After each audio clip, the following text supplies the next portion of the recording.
Hey everyone, welcome to the video of the week. Today's video of the week is WWE Pay-Per-View Extreme Rules Match Predictions. So let's go ahead and get into it. So these will probably not be in order, but we have Braun Strowman versus Bobby Lashley in a last man standing match.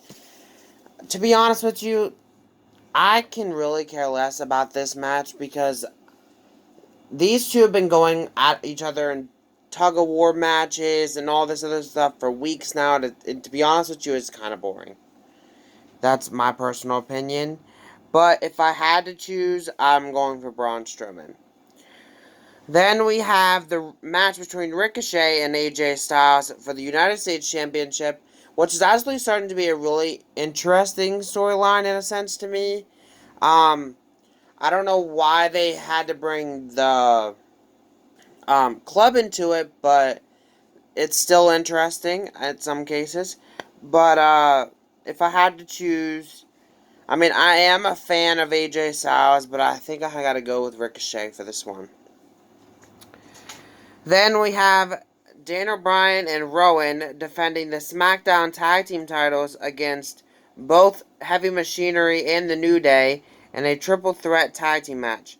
To be honest with you, I'd rather have Heavy Machinery win it because New Day's had their chances at the belts. They've had the belts multiple times. They've had multiple number contendership. And Daniel Bryan and Rowan, they're great champions, don't get me wrong.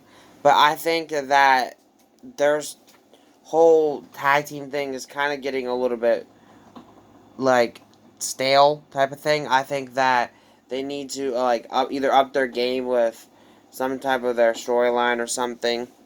That's just my personal opinion. Then we have the Cruiserweight title match between Drew Gulak and Tony Nese.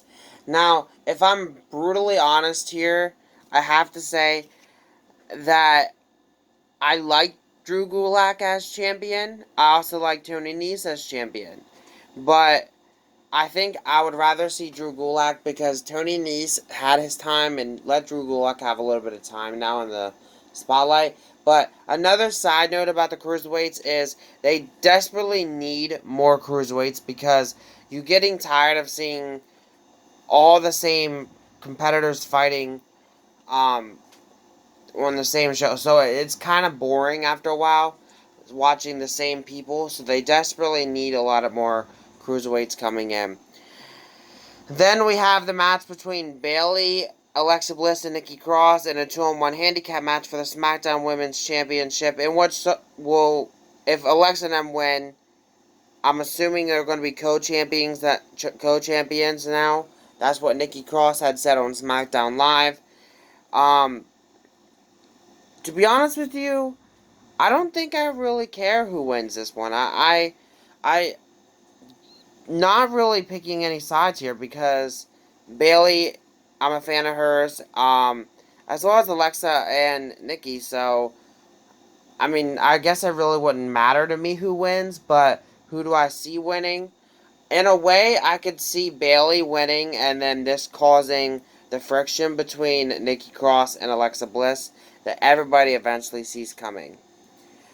Then we have the Aleister Black versus mystery opponent match, that mystery opponent was revealed on SmackDown Live.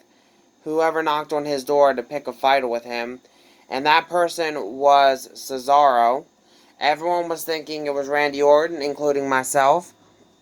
It could have also been someone like NXT Superstar debuting, however, or even Bray Wyatt debuting. Would have been interesting. But it's Cesaro.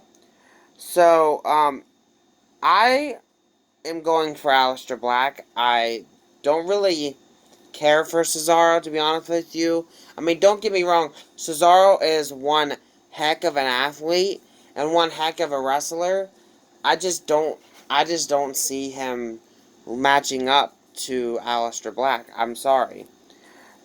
Then we have the Roman Reigns and The Undertaker versus Shane McMahon and Drew McIntyre match, which I'm going for Roman Reigns and The Undertaker because, to be honest with you, this whole thing with Shane McMahon, I think Kevin Owens had said it right on SmackDown Live that Shane McMahon's whole thing right now is taking so much time away from all these other competitors that truly deserve an opportunity, like them or Asuka and Apollo Crews and etc. Because I'm not being rude.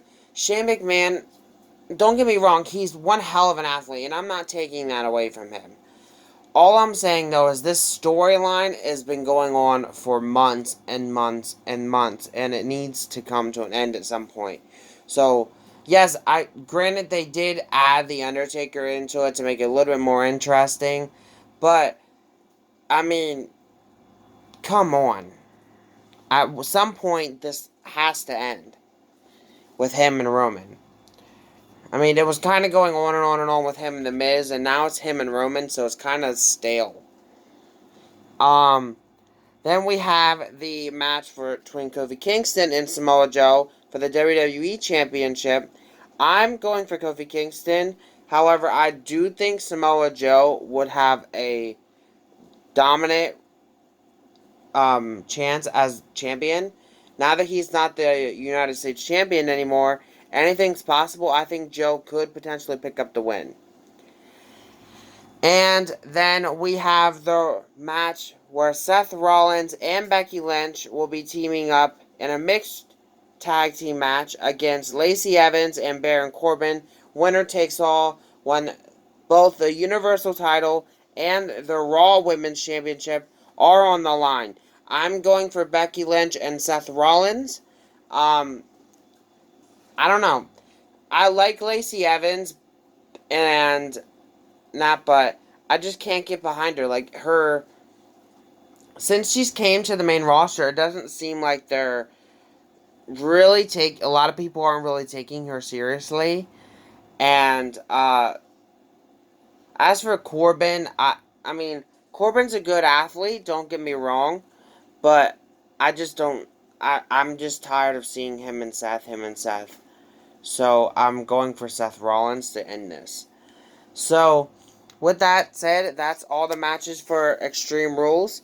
And next Sunday's video of the week will be WWE Pay-Per-View Extreme Rules coverage. So you guys will not want to miss that. Thank you guys for watching. Peace.